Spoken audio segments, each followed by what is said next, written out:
Dr. Wood, author of the book Miracles Minutes. And tonight we're going to talk about relationships a little bit because doctor-patient is a relationship. And without good communication, a lot of times a lot of doctor-patient experiences go really bad. And sometimes they go so bad that you'll be on the wrong drug. You'll say the wrong thing to the doctor. And, stuff won't work out for you. There's also relationships with our children. So why do I talk about all this stuff? Because sometimes people who come in for chronic pain, actually what they're having is relational pain. They're upset that things aren't going well with their kids. They're not going well with a coworker. They're not going well with their spouse. Maybe the relationship yourself stinks. So young people today, one of the big problems they have is they don't know how to deal with constructive criticism. You're in relationships. So you have two people. You want to be two givers, You share your life. Hey, here's what I did today. Let me share some stuff with you. Encourage sharing, like at the dinner table or somewhere. And the other person's supposed to listen. Like you want to be involved. You want to connect. You want to relate, and you do that through sharing. And sometimes you need a goal for the relationship. What do you want to create together and all that stuff. And I cover that in another video. And then there's the problem is when two creators come together, or two people sharing, or two individuals, sometimes things don't go so well. And there's problems, and the relationship's not moving closer together, start to move apart, and you feel tension. Okay? And the tension or pain. And that tension indicates, hey, it's a time for us to grow. There's something not working out. Here's a chance for us to have a better relationship. How do we work through this issue? Okay, so how do we bring up relational issues or problems? Constructive criticism. We have to talk about the problem. I don't want to talk about it. I don't want to talk about it. Let's just kiss and make up and forget about it.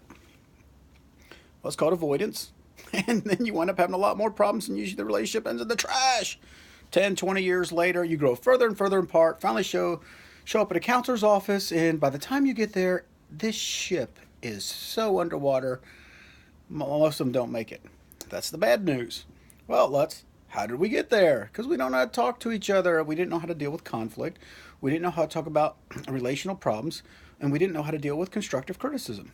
So I could start out initiating blah, blah, blah, blah, and maybe too direct. I tend to be direct.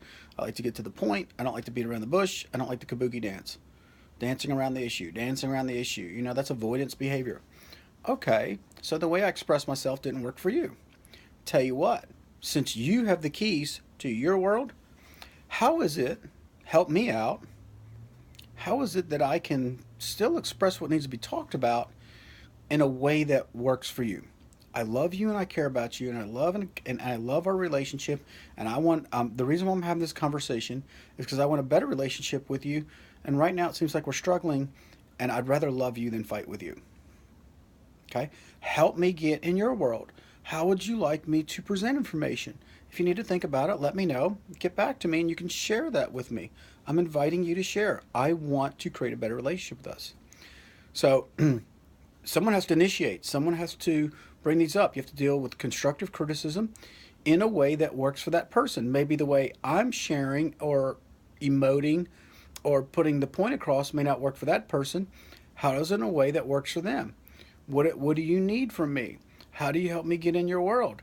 How would you like for me to say this that seems more palatable to you in a way that you can accept the information that doesn't feel like I'm knocking your teeth in or something? So it's Dr. Wood, author of the book Miracles Minutes. Talk a little bit more about relationship issues. And please, share with your doctor. And also don't minimize things. Do you have headaches? Well, not really. It's not an answer. Yes, you do, or no, you don't.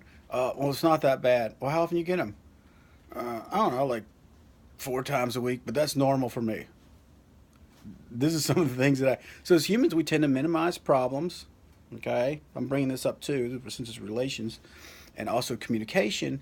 And what happens is when we minimize problems, like if I'm your doctor and you minimize that you have headaches 4 times a week and you're acting like it's not a problem, then what happens is you suffer forever, and actually it doesn't allow me to help you to help. Wouldn't your life be better with no headaches?